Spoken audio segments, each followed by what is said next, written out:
जय जोहार। स्वागत है आपमन के खबर 36 में। मैं आपमन के संग में गंगोत्री। तो चला खबर मला देखबो विस्तार ले।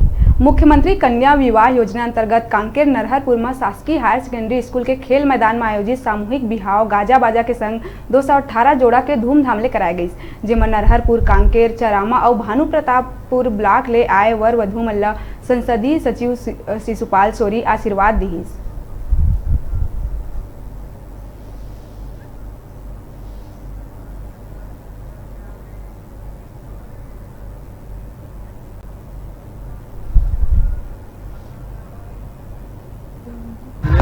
कौन से गांव से हैं? ये बताइए, मुख्यमंत्री कन्या विवाह में आप शामिल हुए हैं, यहाँ पे आपको कैसा लग रहा है? तो ये बताइए, मुख्यमंत्री कन्या विवाह यहाँ शादी हो रही है जो आप लास्ट संपन्नता की स्थिति आ चुकी है, तो आप मुख्यमंत्री जी को यहाँ से क्या क्या संदेश देना चाहते हैं? कहाँ से हो? उधर गाँव से हैं। आज मुख्यमंत्री कन्या विवाह हो रहा है, तो कैसा लग रहा है आपको? क्या उम्र है लगभग आपका? 20। ये हमारी जो सरकार की बहुत ही